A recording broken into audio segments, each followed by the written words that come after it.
January 2nd, 1935. The turn of a new year. Roland T. Owen checked into the President Hotel, a stranger shrouded by mystery and odd behavior. But Roland never checked out. As the investigation ensued, it turns out that Roland was carrying secrets. Roland wasn't who he said he was, but that was just the beginning, as there are still parts that are shrouded in mystery even today.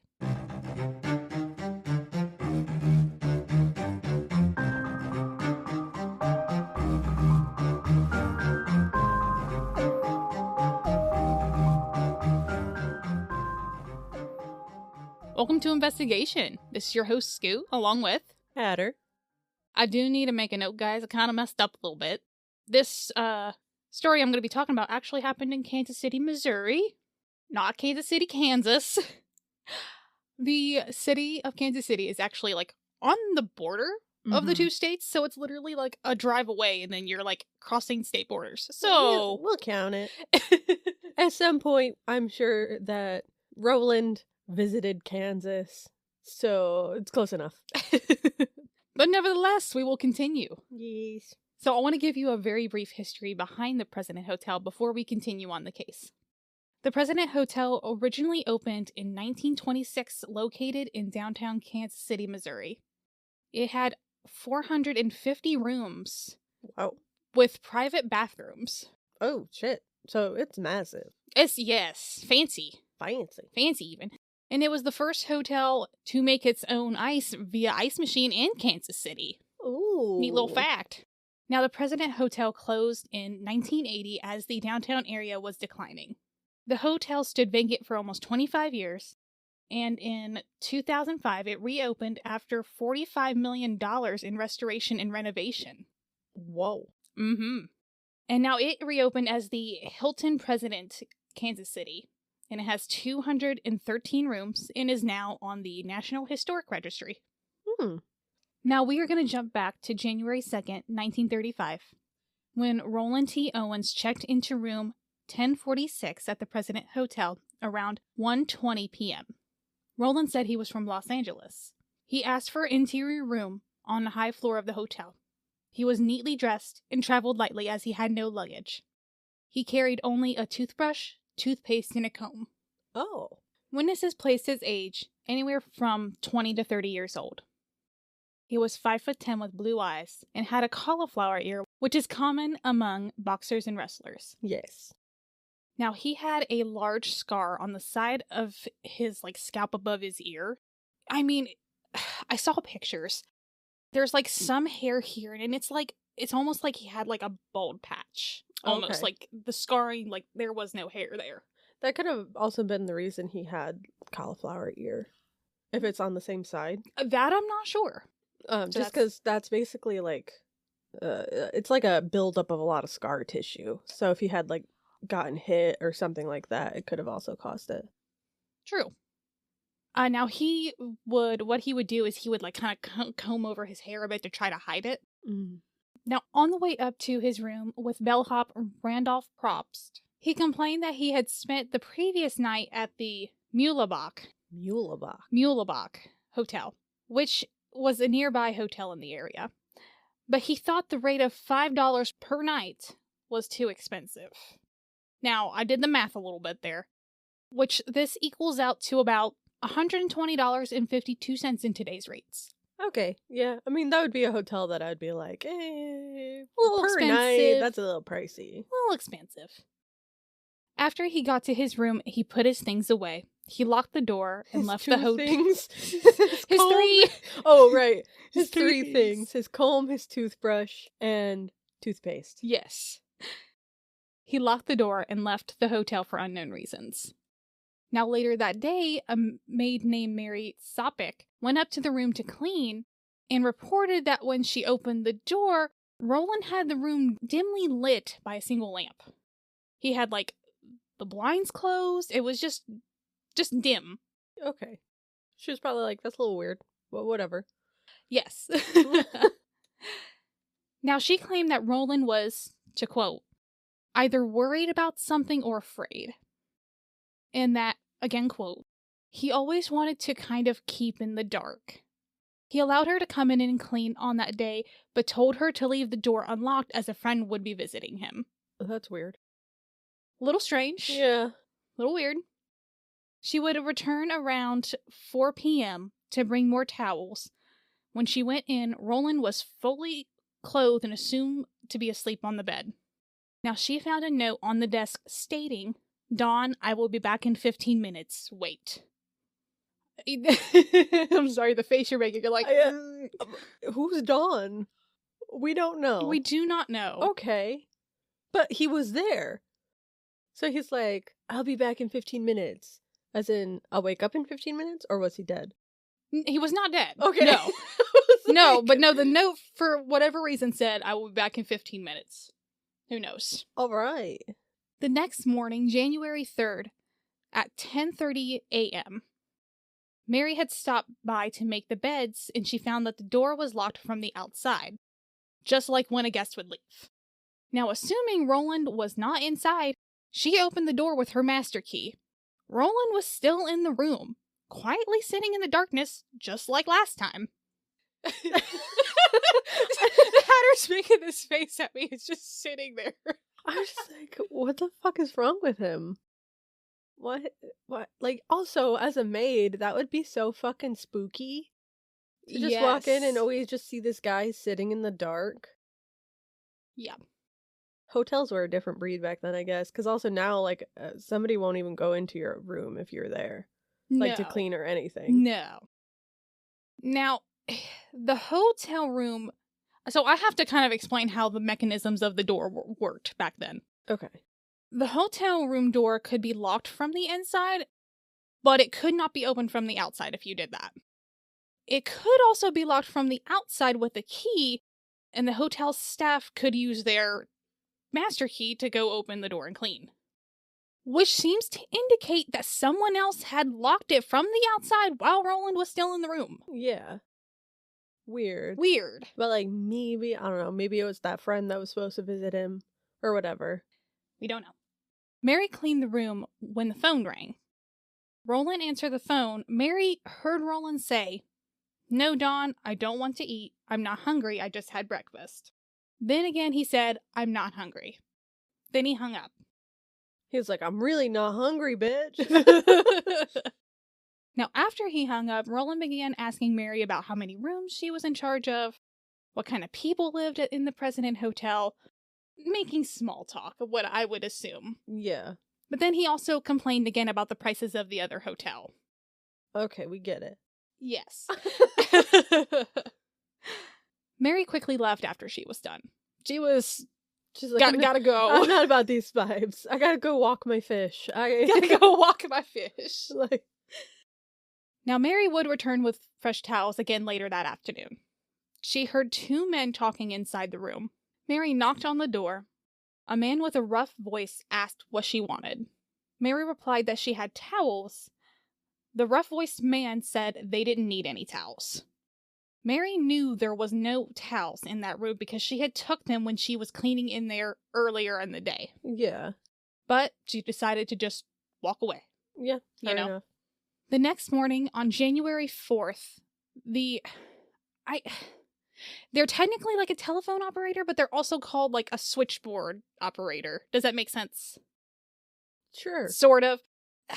I think telephones were a little bit different back then. They had to I'm not 100% sure. But we'll say telephone operator. Okay, yeah. That's just for the sake what of... they were. Yes. They were a telephone operator with extra steps. Yes. Okay, gotcha. Now, they had noticed that the phone in 1046 was off the hook for the past 10 minutes without anybody using it. Oh. And now this was around 7 a.m. Now, Bellhop Randolph Probst was sent to investigate. When Probst got to the room, there was a "Do Not Disturb" sign on the door. But Randolph knocked on the door. Eventually, a man's voice from inside said to come in. Randolph tried, but it was locked. Randolph told him it was locked. The voice responded, telling him, Randolph, to turn on the lights. I know. Can you summarize that for me? Because I feel like I lost. No, it's very... No, I know. So, Randolph knocking on the door. Person from inside said to come in. Randolph tries to come in, but is locked and tells the person it is locked. The man responds inside to turn on the lights. So no, you didn't miss a chapter. Okay. And this is still his room. Yes. That he's just trying to get into. Yes, this is, the bellhop trying to come into the room into Roland's room. Okay. It's very odd. Very strange. Just hold on, we're gonna keep going. Yeah, keep no, up with you're good. Keep going. I'm just like... She's dumbfounded. Yeah. Randolph continued to knock on the door, letting Roland know that the door was locked and he couldn't get in. Randolph then told him to put the phone back on the hook after he just got no response. Then at around 8:30 a.m., again, the telephone operator noticed that the phone in 1046 was again off the hook. Another bellhop named Harold Pike was sent up to the room. The Do Not Disturb sign was still hanging on the door, and the door was still locked. Harold used his passkey, unlocking the door, and he stepped inside, which indicates, again, the room was locked from the outside. Yeah. It was dark, and the shades were drawn, and the lights were off. Roland T. Owens was laying naked on the bed. Harold recalled seeing some dark spots in the bedding, but didn't think of anything of it at the time. Believing he was either drunk or hungover. All right. Harold put the phone back on the hook before stepping out and leaving the room, and he locked the door behind him just like it was previously. Between the time of 10:30 and 11 a.m., the phone was once again off the hook and not being used. I know. Okay. Hold on. We'll get there. Hold on. Another bellhop was once again sent to the room. The bellhop used his passkey to open the door when no one answered when he knocked. When he opened the door, Roland T. Owens was 2 feet away from the door, on his elbows and knees, on the ground while holding his head in his hands. He noticed blood on Roland's head, so he turned on the lights. When the lights were turned on, the bellhop discovered a horrific scene. The nearby chair was overturned. The bedding was in disarray, half on the bed. The bed, walls, floor, the bathroom, and even the ceiling was covered in blood. Jesus Christ. The bellhop ran downstairs to report it to the assistant manager, and the police was called. Roland T. Owens' hands and feet had been tightly bound. A rope around his neck, and marks indicated someone had attempted to strangle him. He had been tortured and had extensive bruising over his body. He had been struck in the back of the head several times as his skull was fractured. He had multiple stab wounds in the chest. One of the stab wounds pierced his lung, and some of my sources say that his wrists had been slashed. What the fuck? Yeah. And this is just going based off of my thought process. I wonder if he was going in and out of consciousness and was trying to use the phone to call help. That's what I would think. Like, that, I mean, that makes sense. Mm-hmm. But it doesn't, explain fully why, I guess, the door would be, locked from the outside. There's a lot of questions. Yeah. Still. Now, despite his injuries, Roland T. Owens was somehow somewhat conscious when the doctor and the detective arrived. When he was asked who did this, Roland said nobody. When he was asked how he was injured, Roland answered, "I fell against the bathtub." Then Roland was asked if he tried to commit suicide. He answered no. Then he fell into a coma, and he was sent to the hospital. Roland T. Owens passed away in the early hours of the next day, January 5th, 1935. But this begs the question, when he was questioned about what happened, who was he covering up for? Why? Yeah, because, I'll be like, yeah, that bitch fucking knocked my shit out. Now, obviously, his death was ruled as a homicide. Based on the dry blood that was found on him, his injuries had happened 6 to 7 hours before he was found. Damn. So this roughly estimated his attack at sometime between 4 and 5 a.m. Okay. Now, investigators looked through the hotel room. They found that none of his stuff was there. His clothes, toothbrush, toothpaste, comb was all missing from the room. Oh. He literally brought 3 fucking things and basically the clothes on his back. And that person was like, yeah, I'm gonna take it. Yeah. What would you do with a used toothbrush and toothpaste anyways? I don't know. I don't know if maybe... I don't know. I don't know. But also, the hotel complimentary items were also missing. And they couldn't find any murder weapons in the room. Oh. Yeah. Yeah. I didn't mean to, like, moan into the mic. I'm just confused. The listeners are going to be like, oh. Now, police did find a necktie label, a hairpin, an unlit cigarette, a safety pin, a bottle of diluted sulfuric acid, which I looked that up. That's usually primarily used in, like, lead acid batteries. Yeah, like, that's serious shit. There was a broken glass in the sink. Now, there were fingerprints found. Some of my sources say it was on the telephone stand. Some say it was on the glass. Okay. So I'm not sure which. But if it's also on the telephone, like, that could have been, like we said, the bellhop, the one guy went in there and hung up the phone. Like, it doesn't necessarily mean that it's the guy. Yes. Now, the police believe the prints belonged to a woman. Oh, they were like small fingerprints. Yeah. But they were never able to identify the prints. If it was a girl, too, I guess that kind of makes sense why there would be so many different attack methods on him. Because I'm like, you said he was a decent sized guy, like he's 5'10". So I would have to imagine that it would, and also like it takes a lot of strength, not calling women weak, because like I weightlift. I'm not about that, like I'm saying in terms of, especially back then and things like that, like it takes a lot to strangle somebody. And so it kind of makes sense that she probably couldn't finish, and maybe that's why she would have resorted to other methods to try to finish him off. Jean Owens, who had no relation to Owen. Go ahead and make a note there. Okay, 2 different Owens. Yes. Now, she had come to Kansas City to meet her boyfriend for the day, and she had decided to stay in a hotel for the night instead of just driving home overnight. Now, she was in room 1048, which was right next to Roland's. Okay. Now, she stated to police that on the night of January 3rd, she, quote, heard a lot of noise, which sounded like it was on the same floor, and consisted largely of men and women talking loudly and cursing. Now, she also stated, when the noise continued, I was about to call the desk clerk, but decided not to. But, yes, go ahead. No, I was just going to be like, next time call the desk clerk. If it's disturbing you. But also, like, if you hear people screaming in the middle of the night, especially in a hotel, like, be like, the fuck is going on over here, I don't know why that person was, Joyzy. But there was also a party going on in room 1055, so that could possibly explain the commotion she heard. Okay.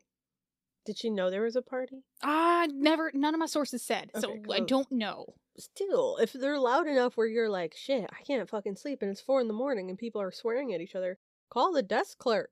Be like, hey, I get that there's a party, but like, I can't sleep. Yeah, this is like disturbing.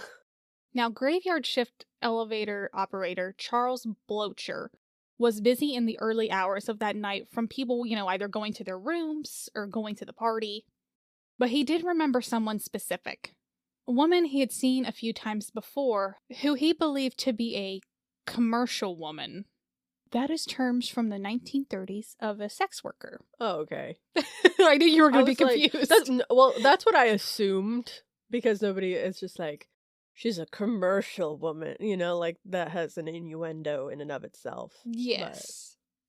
But no, back in the 1930s, that's how they referred to sex workers as. This was commercial women. Now, she went to room 1026, but came back shortly when the man she was looking for was not in the room. She wondered if he was in 1024. She stayed around for about 30 to 40 minutes, then left. Then around about an hour later, she would return in company with a man, and they went to the 9th floor. The reason that this is noted is sometimes people wonder if, because it was just a number off, if she was looking for Roland's room. Okay. But then they returned to the 9th floor. Yes. So I feel like... Maybe not. But I went ahead and added it anyway. Yeah. If it's noted, it's noted. Yep. Now, a man named Robert Lane came forward with his own details. On the night of January 3rd, around 11 p.m., Robert Lane was flagged down in the street not far from the President Hotel by a man matching the description of Roland T. Owens. He was only wearing trousers and an undershirt, but keep in mind, this is in the beginning of January, so it's freezing. Oh, yeah. Now, the man apologized, thinking Lane was a taxi, and he did ask if Lane would take him to find a taxi. And Lane agreed and told the man, "You look as if you've been in it bad," as the man had a large cut on his arm, and Lane suspected that the man may have had other injuries. Shit. The man replied, "I'll kill that bleep tomorrow." The reason I say that, newspapers at the time did not print vulgarities, so we will just have to use our imaginations as to what he said. I was like, I don't know, bitch, what are we bleeping out? Like, we use full terms on this podcast. Well, I use full terms on this podcast. But no, just like I said, newspapers just did not print vulgarities. Which makes sense. So we don't know. We can imagine. Now, after a couple blocks, Robert let the man out. He thanked him before climbing out and hailing down for a taxi nearby. Later, Lane would say this man was Roland T. Owens. I feel like saying, yeah, like, I'll kill that bleep, also feels like it probably was a girl. Because I just, granted, I'm not from the 1930s, but, like, at least nowadays, we don't usually say, like, we don't use derogatory terms for men in that type of sentence structure.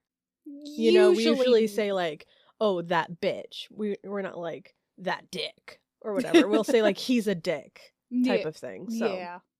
I get what you mean. Now, it didn't take long for Kansas City police to find out that no one was named Roland T. Owens that lived in Los Angeles. Oh. They had tried to locate his next of kin, so they could put him to rest. Of course. The city also had no record of anyone with that name. Oh. Mm-hmm. This case just gets weirder and weirder, I'm telling you. Well, and it's not like he showed up with any type of identification. He came with a toothbrush and a comb, you know? Mm-hmm. Like... Now, the police published a sketch of him in the newspaper with the title, "Do You Recognize This Man?" He did, in fact, stay at the Muehlebach Hotel, but as Eugene K. Scott, as employees had recognized his description. Oh. There was also no records of anyone with that name either. Oh, okay. Now, he may have possibly stayed at the St. Regis Hotel as Duncan Ogletree, and he may have shared a room with a man named Donald Kelso. He may have also gone by Cecil Werner and attempted to sign up for some wrestling matches. I'm just, like, staring at the wall. That's a lot of names. It's a lot of names. So obviously he was going around using fake names. But why? Yeah. Now, over the next couple months, various people had tried to identify him, but none of them would stick. And it was finally on March 3rd, 1935, newspapers announced that the body of the mystery man was going to be buried in a potter's field the next day. Now hold on here, we're gonna get a little weirder. Oh shit. We're gonna get a little stranger. But this changed when the funeral home received a phone call from an anonymous man asking for the burial to be delayed. He wanted to send money to have him a proper burial in Memorial Park. Okay. Weird. Yeah. Now the caller, I said that right. I was questioning myself. I was like, no. You just said it with your accent, so it was like the caller. The caller was asked about the connection to the case. Now this caller said, Owen hadn't played the game fair, and cheaters usually get what's coming to them. And he hung up. Weird, huh? Yeah. Okay. Bizarre, even. Yeah. What are your thoughts? I can see the wheels turning. I'm like, what was he a part of? Because obviously, like, he had to be a part of something. Like, for this to go down the weird, I don't even know what the term I'm trying to find is, because I don't know, I don't have many words right now. But like, what, because it's not like a mob style killing or anything like that, it doesn't seem like, because those are pretty straightforward typically. Oh, maybe not. I think it kind of just depends. Sometimes, in my opinion, this is just an opinion, sometimes the mob will make things look more personal, if that makes sense, which if you were to look at what happened to him, how extreme it was, it could have looked personal. Does that make sense? Yeah. In a sense? I feel like to make it look more personal, though, too, like, I mean, I guess I could see it, but to me, I'm like, it would have been like 27 stab wounds or something like that. It does just feel a little chaotic. True. So I'm drawing a blank on anything else that it could be. Mm-hmm. Now we're going to continue. Now another call went to a local newspaper from a woman. She told them, to quote, "You have a story in your paper wrong. Roland Owen will not be buried in a pauper's grave. Arrangements have been made for his funeral." When they asked her who's calling, she stated, "Never mind, I know what I'm talking about." Okay. And when they asked her about what happened to Owen at the hotel, she said, "He got into a jam," and she hung up. What? Yes? What? It's not like they had tracing back then. Just be like, yeah, he was murdered because of X, Y, and Z. All right, bye. Like, why are you being so cryptic about this? They can't trace your call back. The weird thing is, the money had been sent for the funeral. And at the funeral, an arrangement of roses was for the grave arrived with a card that read, "Love forever, Luis." Who's Luis? What is happening? Now, the funeral was attended by only police officers. Now, investigators did try to continue to identify him and find his killer. And it wouldn't be until a year and a half later, after the murder in 1936, a woman named Ruby Ogletree called the police and identified the man as her son, Artemus Ogletree. His name was Artemus. Oh. Yeah. Okay. Yes? Go ahead, speak your thoughts. Why did it take her so long? You know what? We'll get there. Okay. We'll put a pin in that. You know what? Just because you said that, we're going to put a pin in that. We're going to put a pin in that. Now, a friend of hers had shown Ruby a magazine describing the mysterious murder, and Ruby had recognized him. But again, we'll get to the buildup of... Okay. Now, she explained that the scar on his scalp above his ear was actually the result of a childhood accident, where he had been burned by hot grease. Oh. Artemus Ogletree was born in 1915, making him at the age of 19 when he was murdered. Damn. Artemus had left his home of Birmingham, Alabama in 1934 to go hitchhiking to California with a man named Joe Simpson. Why? Don't know. Okay. Now, according to Simpson's account, they reached LA and then went their separate ways. Now, Ruby stated that her son had made it to Kansas City sometime around in August. Now, during this time, he had been sending handwritten letters to his family, describing his travels, and his family would Assembly? What is that? And the family would, on occasion, send him money. I think I was trying to run it all in one sentence, and it just... But, in 1935, the letters changed at the very beginning of the new year. The letters the family received were now typed.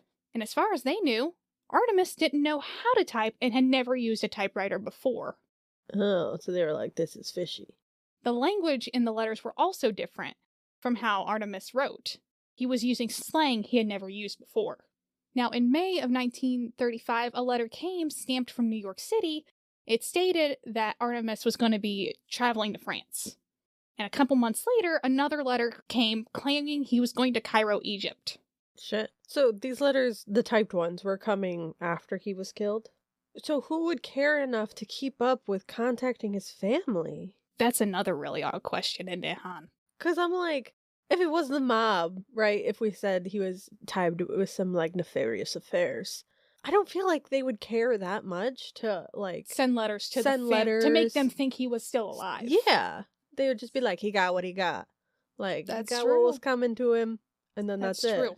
Now, in August of 1935, Ruby received a call from a man in Memphis, Tennessee. He had claimed that her son saved his life in a knife fight. He stated to her that her son was now living in Cairo, Egypt, and married to a wealthy woman, and he was also unable to write, having lost his thumb in that knife fight. I know. That doesn't make any sense. Very strange, huh? Only your thumb can type on a typewriter. Which actually... Or actually writing. Yeah, but he'd been typing. It's true. You know? Like... Ruby had described the caller as irrational and wild. the family became suspicious and then called consular authorities in Cairo. There was no trace of Artemus. The family had continued to search for him until 1936, and then Artemus would be buried closer to home. Okay. So that's, you were asking, like, why did it take so long? Yeah. That's why. Because they thought he was still alive. They were getting these bizarre letters. Yeah. Yeah. Now, unfortunately, identifying Artemus would not shed any light about who took his life and what the motive was. There was one lead in 1937 when a man who went by Joseph Ogden was arrested for the murder of Oliver George Seinchel. Ogden had shot the victim, dismembered him, and then stuffed his nude body into a steamer trunk that was bound for Memphis. All right. Wild, I know. Now, one of the names that Ogden had also went by was Donald Kelso. And his appearance was similar to the description of Donald Kelso, who stayed at the St. Regis with a man named Duncan Ogletree, which we think possibly was one of Artemis's other names. But this connection was a dead end. And that's also, so his last name, Artemis's real last name was Ogletree, right? Yes. So that makes sense too why he would sometimes like recycle his actual last name. Yeah. Now, Ruby Ogletree, Artemis's mother, was very suspicious of Joe Simpson, the man that he was originally traveling with to LA. Fair enough. Now, according to Kansas City Magazine, Ruby confronted Simpson on December 28th, 1939, and to quote, "In talking with the boy, Joe Simpson, I was reasonably convinced that he is the person that talked to me from Memphis, Tennessee 7 months after my son was killed." Oh, shit. She wrote to detectives and recalled the conversation she had with him. Simpson called the case unsolvable, which Ruby responded, "Kansas City can well boast of it being the perfect crime." Simpson replied, "It is. They will never get the ones who killed him." And if that is correct, what an odd thing to say to a mother whose son's been murdered. Yeah. That's suspicious. That's weird. Normal people would have been like, no, I hope they catch the guy, you know? And he's just like, nah. Yeah. Like that. That's weird. Yeah, that's like a little bit of a tell, in my opinion. Yes. But when Ruby told him she would remember the voice of who called her in Memphis, she claimed, to quote, "He turned red, dropped his eyes, and was nervous." Now, nothing came of this. Yeah, you can't really expect too much because there's no evidence of anything. Yes. Now, I do want to kind of say here that Kansas City Magazine somehow was able to get access to the case file, which we can link for you guys below to check out. Very interesting. All right. Now, no one would be charged for the murder of Artemus Ogletree. We do not know who Dawn and Luis are and how they connect. This case is still unsolved to this day, 91 years later. Now, there are some theories about what happened. Some think he got involved with the mob, and in that area during that time period, the mob was rampant, gambling, bootlegging, etc. Was Dawn part of the mob?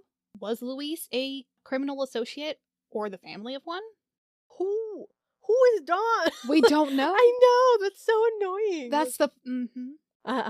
I hate cases like this because I'm like, I just want to know. Like, I like when everything kind of just wraps up with a nice little bow, but also like I like to know about the cases that don't get solved because they're important too, obviously. Like the Ellen Greenberg case and stuff. Like, there's a lot of importance there. But it's so frustrating when it's not all just like nicely wrapped up and you're like, yeah, we got the guy, he's in jail. End of story. Now, another theory is that this is a jilted lover or perhaps an affair that had gone wrong. This might explain Luis's note with the roses. I feel like that doesn't really, like, I can kind of see it, but I feel like there's more to it than that. Because the guy who called, there was the first call, then there was the girl who called. Yes. Then there was also, like, him talking to Dawn, and it would just be, unless it was, like, some weird quadrant or something of people. Mm-hmm. Where it was, like, Joe Simpson, Dawn, Luis, and Artemis were all, like, tangled up in something together. Yeah. That I guess I could get. Another question of who was sending letters to the family. And that's a big reason why, I guess, like, if it was some sort of weird affair with, like, all four of them, I could see maybe them maintaining the letters more than the mob sending letters. That just doesn't really fit. Mm-hmm. But it's still just neither option, like, fits fully. Yeah. Now, I do want to make a note that something strange happened somewhere between 2003 and 2004. This is really freaking weird. Dr. John Horner, who wrote about the murder case on the Kansas City Public Library blog, received an out-of-state phone call from an anonymous person who found a box containing a bunch of newspaper clippings about the case. And this was in a deceased elderly relative's home. Okay. They also said they found an object referred to in the newspaper articles inside the box. This person would not identify themselves, nor would they say what the object was. What? I find this very spooky and very chilling, especially if what the caller was claiming was true. Yeah. Because they were basically like, my relative probably killed him, but I'm not going to tell you who I am, and I'm not going to tell you why I think this. Yes. So, like, then just don't say anything. Because that's just more annoying than anything else, in my opinion. Like, you wanted to be a part of the story.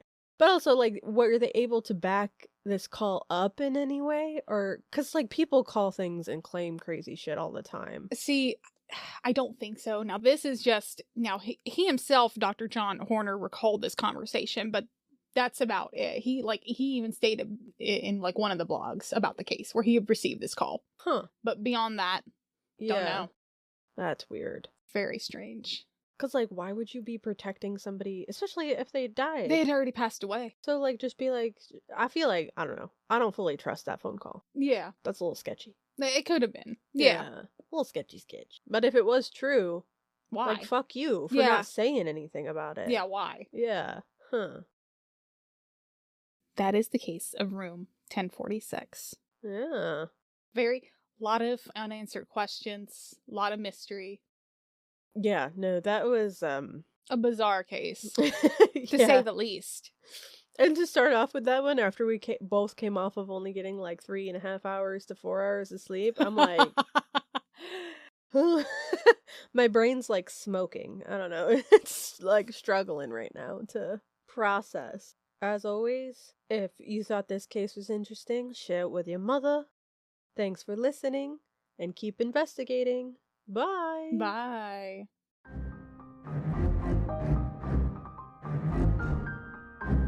Roland T. Owen checked into the present... I knew! We didn't even make it a sentence in. I knew! This is what we get for not getting sleep. Hey, literally. I do need to put a note here that I messed up. This was in Kansas City, Missouri. You also gotta say your name. Oh, yeah. I just had that in my notes, like, next here, so I was like, oh, I need to make a note. I want to just kind of give you a brief history behind the President Hotel before... This is gonna be a long one. So I get for not having sleep. We're 3 minutes in, dude. Every time. This is what happens when I don't sleep. But that was just the beginning, as there are still parts that are shrouded. Oh, we were so close. Another bellhop. Another bellhop. Bellhop? Bellhop? No, that's not right. When the doctor and a detective arrived and began? I did it again. I did this in another episode. I've done this before.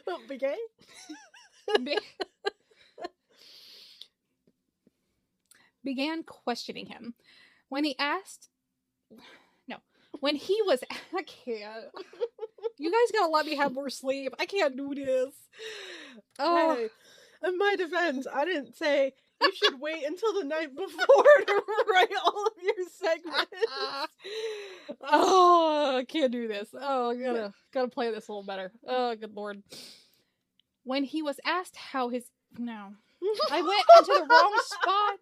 Gosh darn it. Here we go. Just because I'm definitely adding this entire section. The previous, 20 seconds were all consecutive. There were no cuts. Because this is going in the bloopers. Shoot.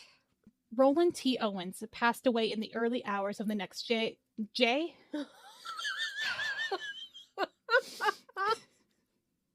The gonna be just as long as the episode at this point.